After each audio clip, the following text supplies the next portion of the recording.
अस्सलाम वालेकुम नाजरीन, आप देख रहे हैं नसीम जहरा एट 9:30। आज बात होगी नाजरीन सबसे पहले पाकिस्तान हिंदुस्तान ताल्लुकात पर।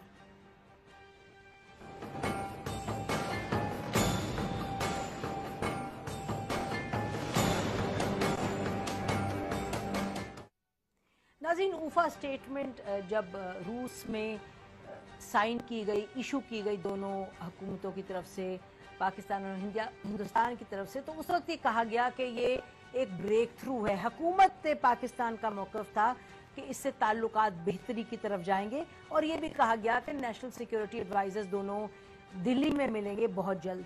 लेकिन हमने देखा कि 10 तारीख के फ़ौरन बाद पहले एक ड्रोन का सिलसिला हुआ। ये कहा गया कि ड्रोन एक हिंदुस्तान से आया था जिसको और LOC क्रॉस करके पाकिस्तान की तरफ आ गया था। उस ड्रोन को शूट डाउन किया गया, पाकिस्तान ने शूट डाउन किया और हिंदुस्तान ने ये कहा कि ये ड्रोन खुद ही पाकिस्तान ने उड़ाया और खुद ही इसको शूट डाउन किया।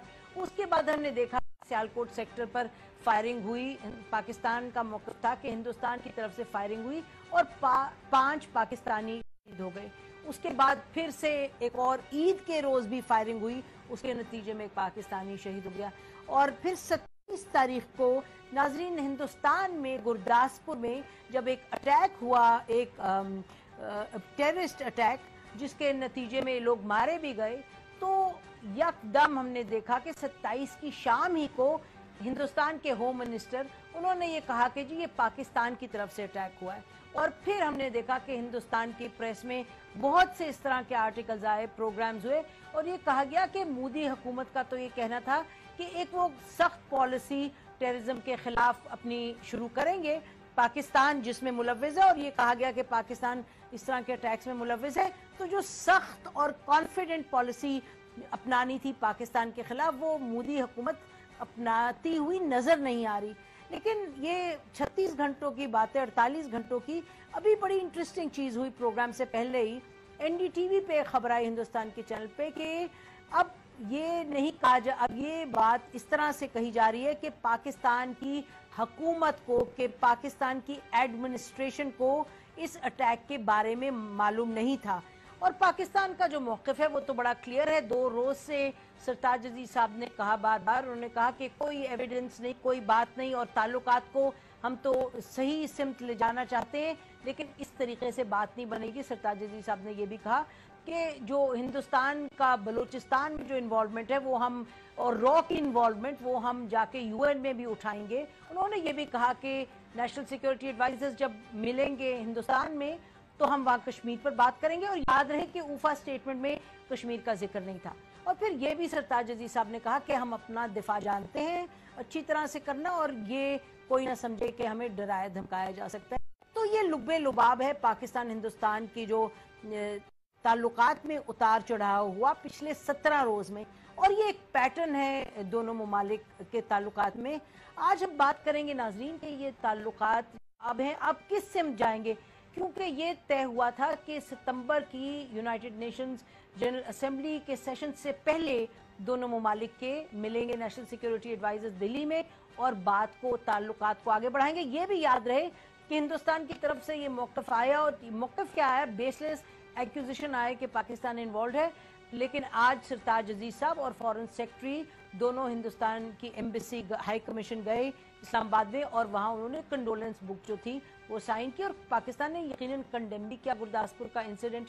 अब बात आगे किस तरफ बढ़ेगी, पाकिस्तान किस तरीके की पॉलिसी बना सकता है, हिंदुस्तान में इस वक्त सोच क्या है, इस पर बात करेंगे नाजरीन। लेकिन प्रोग्राम में अगले सेगमेंट में जो बात होगी वो होगी जो आज हम देख रहे हैं, एक ऑपरेशन कच्ची आबादी के खिलाफ, जो I-11 की कच्ची आबादी है उसके खिलाफ ऑपरेशन जारी है।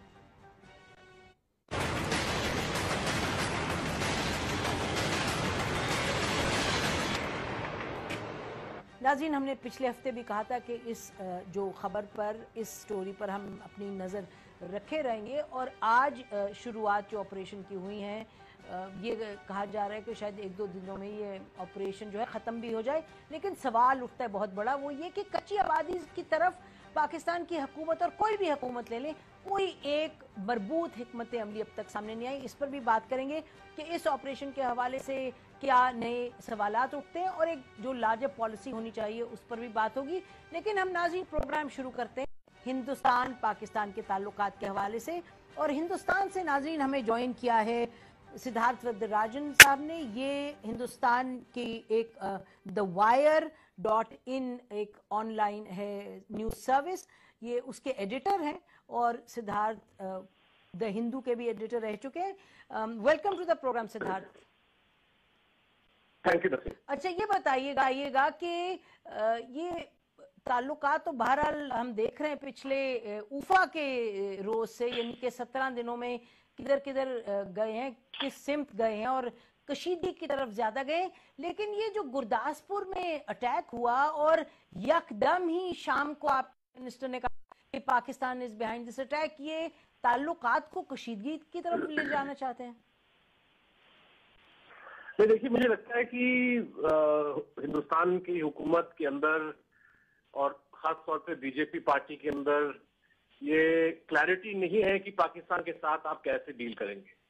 और मैं ये भी कहना चाहूंगा कि ये सवाल सीधे तौर पे हिंदुस्तान के अंदरूनी सियासत से भी जुड़ा हुआ है, क्योंकि आपके नाज़रीन को भी अच्छी तरह से मालूम है कि जब बीजेपी ऑपोजिशन पार्टी रहा और मनमोहन सिंह सरकार की हुकूमत थी, तो उस वक्त जो है बीजेपी मुसलसल ये इल्जाम लगाता रहता था कांग्रेस की कि आपका बड़ा नर्म रवैया है पाकिस्तान के प्रति।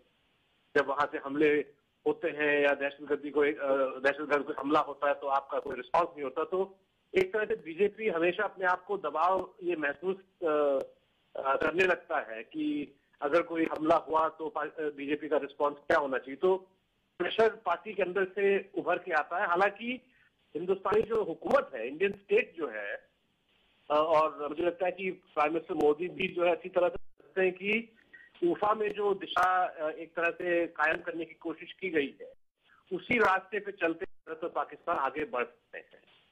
तो मुझे लगता है कि एक पोलराइज्ड माहौल में ऐसा स्टेटमेंट आना अपने में सरप्राइजिंग भी नहीं है। लेकिन मैं ये भी कहना चाहूंगा कि आपके नाज़रीन को भी ये समझना जरूरी है कि ये कहना कि जो अटैकर्स हैं वो पाकिस्तान से आए, जो जाहिर है क्योंकि जीपीएस इक्विपमेंट वगैरह मिला है, और ये कहना कि पाकिस्तान की हुकूमत की मिलीभगत है इसमें, ये दो अलग अलग चीजें हैं। मुझे लगता है कि पहले दिन भी राजनाथ सिंह साहब का ये इल्जाम नहीं था कि पाकिस्तान की हुकूमत जो है उसकी तरफ से ये हमला हुआ है। शायद उनका कहना यही था कि पाकिस्तान सरहद पार करके लोग आए हैं, और जो एक तरह से साबित भी हो चुका है। और नहीं, मतलब ये देखे ना सिद्धार्थ, ये तो अगर ताल्लुकात को किसी सिमत ले जाना तो ये इस तरह यकदम इस तरह की स्टेटमेंट दे देना और फिर कहना कि ये आज पहली मर्तबा डिस्टिंक्शन ड्रॉ हुई है कि जी ये इसमें पाकिस्तान की हुकूमत नहीं इन्वॉल्व, लेकिन पाकिस्तान से लोग आए हैं। और पाकिस्तान से ये कहना कि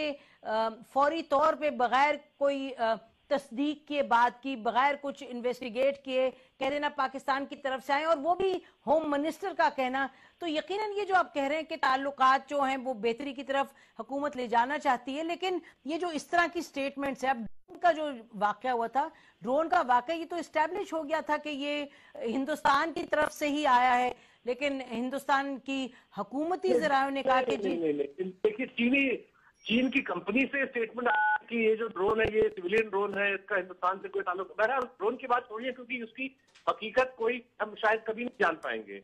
लेकिन जहां तक ये गुरदासपुर का इंसिडेंट है, आज जो वैसे सरकार की तरफ से कोई ऑफिशियल बयान नहीं आया है, ये जो आप रिपोर्ट का जिक्र आप कर रही हैं एनडीटीवी वाला, वो भी एक मतलब ऑफिशियल सोर्सेज कह रहे हैं कि हम पाकिस्तान पे इल्जाम नहीं लगा रहे हैं।